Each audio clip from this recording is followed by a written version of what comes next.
The Deception captain, Alina Vasquez, stood on the bridge of the Perseverance, watching the stars through the viewport with practiced calm. The ship looked like every other human vessel the aliens had observed for the past century and a half, utilitarian and seemingly primitive compared to the sleek vessels of the galactic hegemony. The bridge was cramped, filled with monitors displaying outdated interfaces and control systems that appeared to be decades behind alien technology. Reflection in the viewport showed a woman in her mid-40s with steel-gray hair pulled back in a regulation ponytail. Her uniform was the standard-issue blue of the Terran Confederation Navy, complete with fabric patches and metal insignia that looked quaint compared to the holographic displays favored by other species. To any alien observer, she would appear to be just another human trying to make do with inferior technology. The communication array crackled to life. Lieutenant Commander James Park, her operations officer, turned from his station with a grim expression. "Captain, we're receiving a priority transmission from the Hegemony Council. It's being broadcast on all frequencies." Alina nodded. "Put it through, Commander. Let's hear what they have to say this time." The main screen flickered and displayed the imposing figure of Archon Zixtoric, the current leader of the galactic hegemony. The creature stood nearly 3 meters tall, its crystalline exoskeleton refracting light in patterns that hurt human eyes to look at directly. Behind the Archon, Alina could see the magnificent council chamber of the hegemony capital ship, with representatives from all 12 member species arranged in a semicircle. "Attention, human vessels," Zixtoric's voice resonated through the bridge speakers, translated by the Universal Communication Protocols. "I am Archon Zixtorak, speaking for the galactic hegemony. For too long, your species has been allowed to expand beyond your designated boundaries. This ends now." Alina kept her expression neutral, though internally she was calculating distances and tactical positions. The hegemony had been growing increasingly aggressive toward human settlements, and intelligence suggested they were preparing for a decisive action. "Your species has established colonies in 17 star systems beyond your allocated space," the Archon continued. "You have built mining operations, research stations, and military outposts without permission from the hegemony. This violation of galactic law cannot continue." Lieutenant Park leaned toward Alina. "Captain, our long-range sensors are detecting massive fleet movements. It looks like they're positioning forces around all our outer colonies." Alina acknowledged him with a slight nod, but kept her attention on the transmission. The next words confirmed her suspicions. "You have exactly 48 hours to begin evacuating all human personnel from these unauthorized settlements. Any humans remaining after this deadline will be considered hostile occupiers and dealt with." Accordingly, the alien's multifaceted eyes seemed to focus directly on the camera. "Your primitive weapons and outdated vessels cannot stand against the combined might of the hegemony. We have been patient with your species because we believed you were too weak to pose a threat. Do not force us to prove how correct that assessment is." The transmission ended, leaving the bridge in silence. Alina walked to the central command station, her boots echoing on the metal deck plating. To anyone watching, she appeared to be just another human, captain facing an impossible situation with inferior technology and limited options. "Commander Park," she said quietly, "send a message to Earth Command. Tell them the hegemony has taken the bait." Park's fingers moved across his control panel, but instead of using the standard communication array, he activated a hidden quantum entanglement transmitter built into the ship's superstructure. The message would reach Earth's command instantaneously, completely undetectable by alien sensors. Message sent, Captain. Earth's command acknowledges and confirms.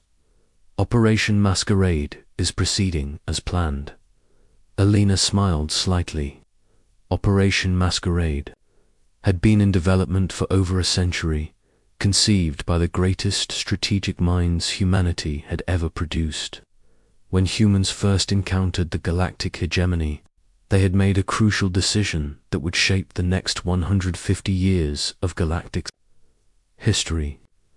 Instead of revealing their true technological capabilities, they had chosen to appear weak, primitive, and harmless. Every human ship that aliens had observed was deliberately outdated, equipped with technology that was decades behind what humans actually possessed. Every military exercise conducted in alien-monitored space featured weapons and tactics that made humanity appear to be struggling with basic space combat. Every diplomatic interaction was carefully crafted to reinforce the impression that humans were a minor species barely capable of interstellar travel. The reality was far different. Hidden throughout the solar system and beyond were shipyards, research facilities, and military installations that would have shocked the hegemony into immediate action if they had known of their existence. Humanity had been preparing for this moment for generations, and now it was finally time to reveal the truth. In the asteroid belt between Mars and Jupiter, Admiral Sarah Cross stood in the command center of Bastion Station, humanity's most advanced military installation. The station was built inside a hollowed-out asteroid, completely invisible to external sensors, but housing enough firepower to level a planet. Around her, hundreds of technicians and officers worked at stations that would have seemed like magic to the aliens who thought they understood human technology. Admiral, reported Captain Thomas Wright, her chief of staff, all hidden fleets are reporting ready status. We have over 3,000 vessels in position throughout the galaxy, all maintaining stealth protocols. Sarah nodded, her eyes fixed on the holographic display showing the positions of both human and alien forces. The hegemony had deployed nearly 8,000 ships for their operation against human colonies, confident that their overwhelming numerical superiority would guarantee victory. They had no idea that humanity's true fleet was larger than their own. "Have the colony defenders received their orders?" she asked. "Yes, Admiral. All colonial forces are prepared to execute the deception protocol. They'll maintain the illusion of weakness until the moment we give the signal." On the human colony world of New Terra, Governor Lisa Chen was addressing her planetary council. The planet was home to 12 million humans, with cities, farms, and industrial centers that had been built over the past 60 years.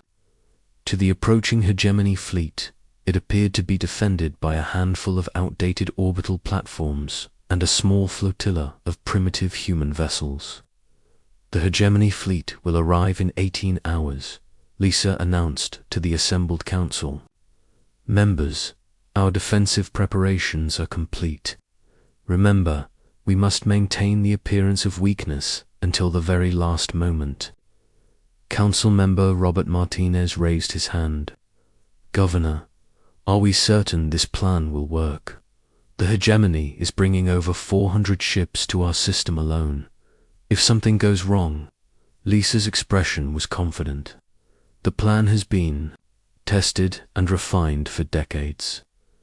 The hegemony thinks they're attacking a defenseless colony with primitive weapons. They're about to learn how wrong they are."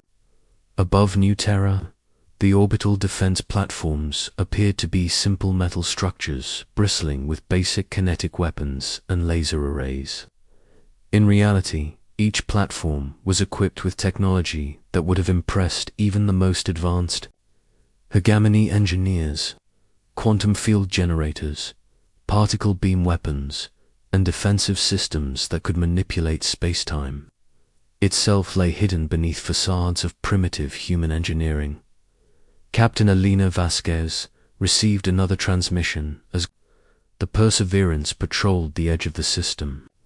This time, it was from her counterpart in the Hegemony fleet, Commander Vexiala of the Hegemony cruiser Stellar Dominion. Human vessel, the aliens, translated voice carried obvious contempt. You are ordered to withdraw from this system immediately. Your presence here is a violation of the evacuation order. Alina responded according to her scripted role. Commander Beg Salah, we are a civilian evacuation vessel. We're here to transport colonists who cannot be evacuated by other means. Please allow us to complete our mission. Negative, human. Your vessel is clearly military in nature. Withdraw. Immediately or face the consequences. Alina looked at her crew, noting the tension in their expressions. Every person on the bridge was a combat veteran, trained on systems that made anything the aliens had seem primitive by comparison. But they had to maintain the illusion a little longer. Commander, we have no weapons capable of threatening your vessel. Surely you can allow us to complete our humanitarian mission. Vexiala's response was predictable. Your species' tendency toward deception is well documented. You will withdraw now, or we will disable your vessel and arrest your crew for violation of Hegemony law.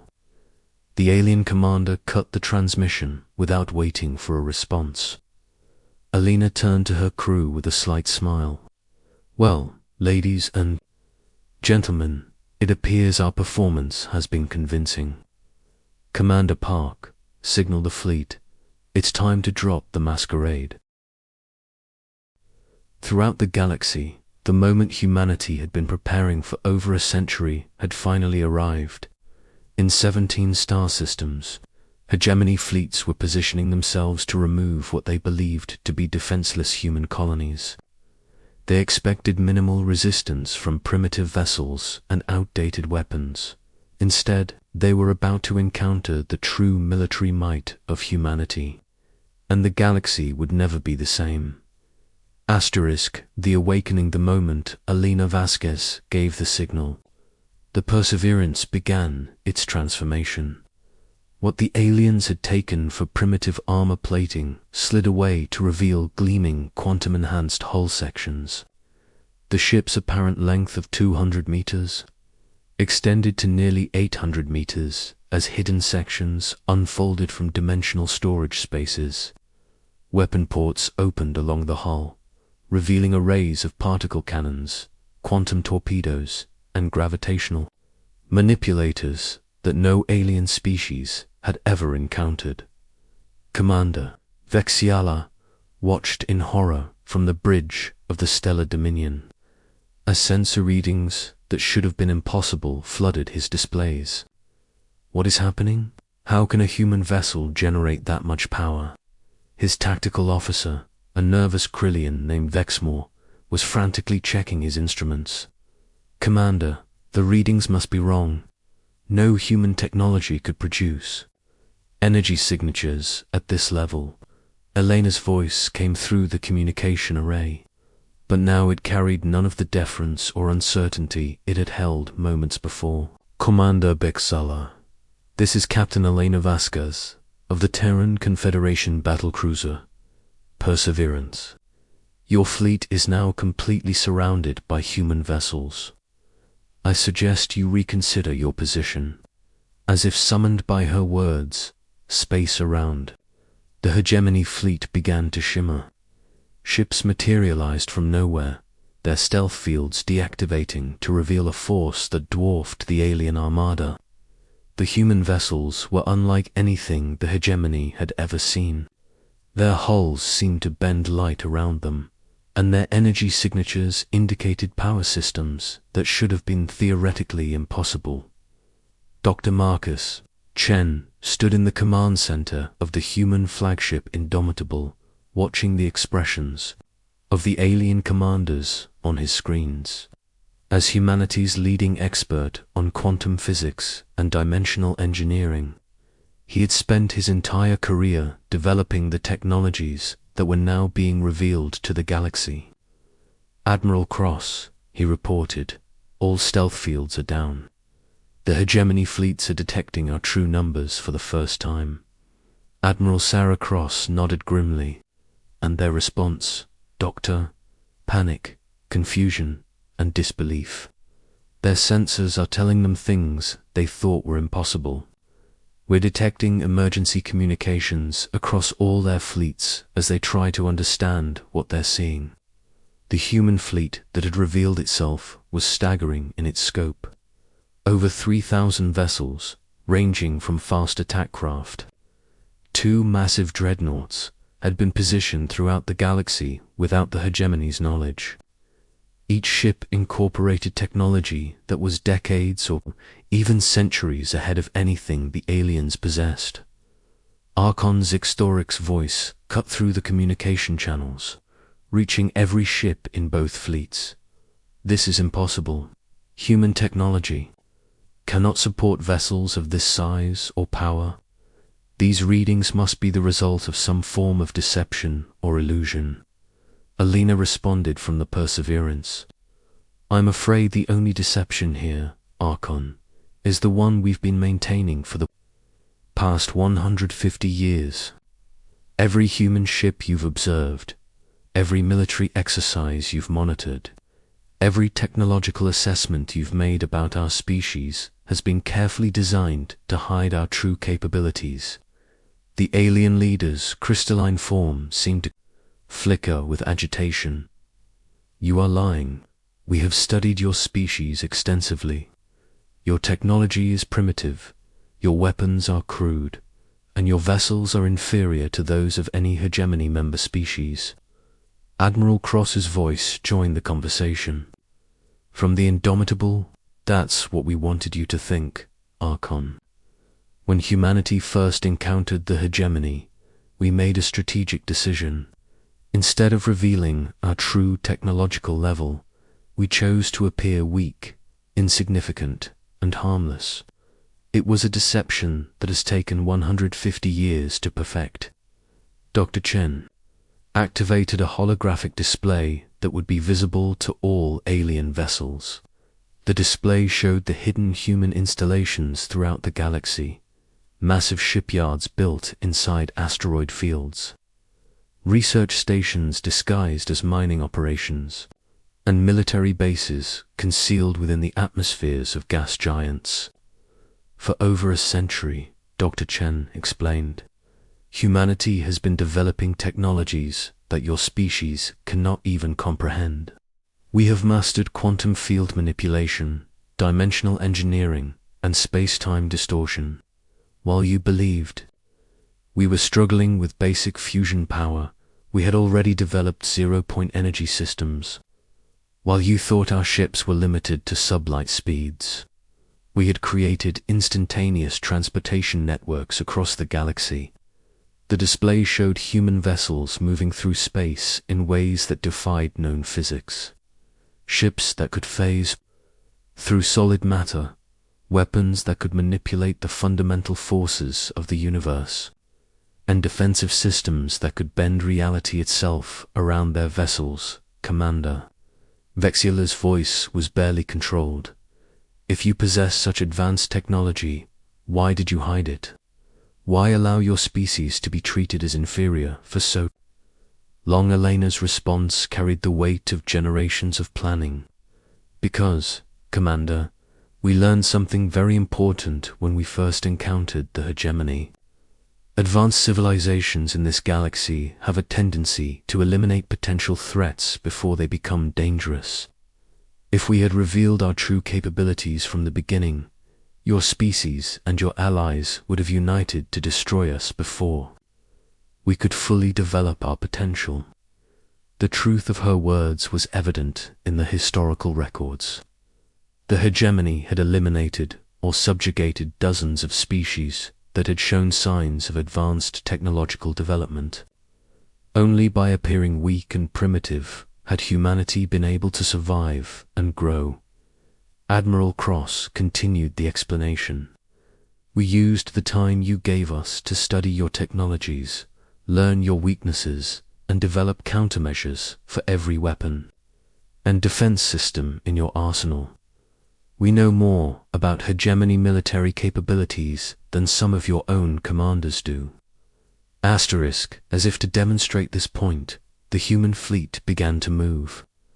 Their vessels flowed through space like living entities, their movements coordinated with a precision that spoke of advanced artificial intelligence and quantum communication systems. The hegemony forces, despite their numerical advantage, suddenly found themselves outmaneuvered and outgunned.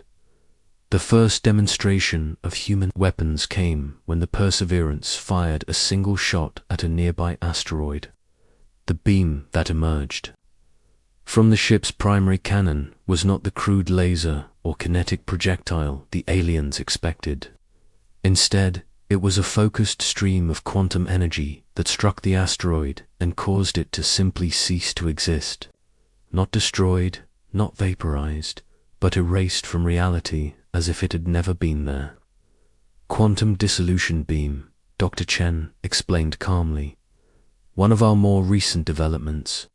It disrupts the fundamental particles that make up matter, causing them to return to their quantum ground state. The effect is instantaneous and irreversible. The silence that followed this demonstration was deafening. Across the hegemony fleets, alien commanders were staring at their screens in disbelief. The implications of what they had just witnessed were staggering. Archon 6 Thoric's voice, when it finally came, carried none of its earlier arrogance. What do you want from us, humans? If you possess such power, why have you not used it to conquer the galaxy as we would have done?